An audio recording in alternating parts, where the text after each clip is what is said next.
Tira tutorial YouTube channel සාදරයෙන් පිළිගන්නවා.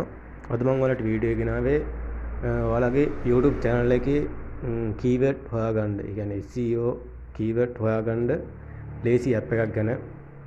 ඔයාලගේ වීඩියෝ එක අප්ලෝඩ් කරද්දී ඔයාලට search tag දාන්න තියෙනනේ. එතනට දාන හොඳ keyword tags හොයාගන්න සුපිරි app එකක් මේක. අපි එන වැඩි කතා නැතුව වීඩියෝ එකට යමු. ඔයාලට මුලින්ම කරන්න තියෙන්නේ Play Store එකට ගිහිල්ලා මෙන්න මේ app එක download කරගන්න.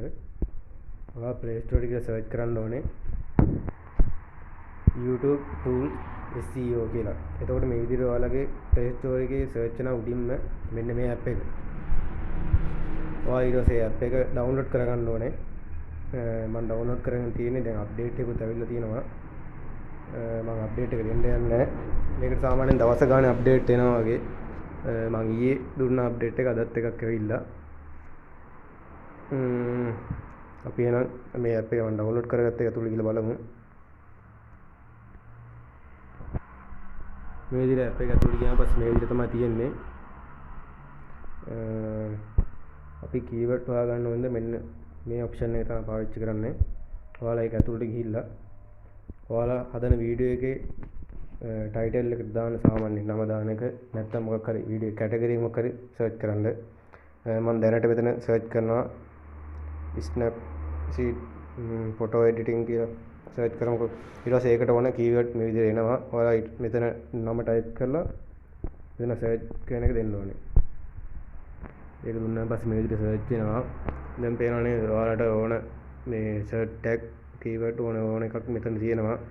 ඔයාලා තියෙන්නේ මෙතන copy all දීලා copy all දුන්නාම ඔක්කොම copy වෙනවා. copy all දුන්නාන් පස්සේ ඔක්කොම copy වෙනවා. ඔයාලට ඊට පස්සේ කොහේ note bar එකට හරි මොකක් කරේ දාලා note එකකට දාලා මම මෙතන note එකට දානවා. note එකකට දාලා එතන copy එක paste කරගන්නවා. මේ තියෙන්නේ තිබ්බ ඒවා ටික මෙතනින් ඔයාලට කැමති ඒවා ටිකක් ඔයාලගේ tag දාන එකට ඔයාලට ඔක්කොම දාන්න බෑනේ. වීඩියෝ එක අප්ලෝඩ් කරද්දී පුළුවන් තරම් මෙතනින් copy කරලා එතන ගිහින් දාන්න. ඊට පස්සේ ඔයාලගේ වීඩියෝ එක search වෙනවද කියලා බලන්න. මේ විදිහට පුළුවන් ඔයාලගේ වීඩියෝ වලට search keyword හොයාගන්න. මේ වගේ තව app හම්බුනොත් මම ඔයාලට ගෙනත් පෙන්නන්නම්. අද වෙන වීඩියෝ එක අවසానයි. ඔයාලට මේ වීඩියෝ එක වැදගත් වුණා නම් කමෙන්ට් එකක් දාන්න. අනිවාර්යෙන් channel එක subscribe කරලා උදව්වක් දෙන්න. එහෙනම් සියලු දෙනාටම සුබ දවසක්.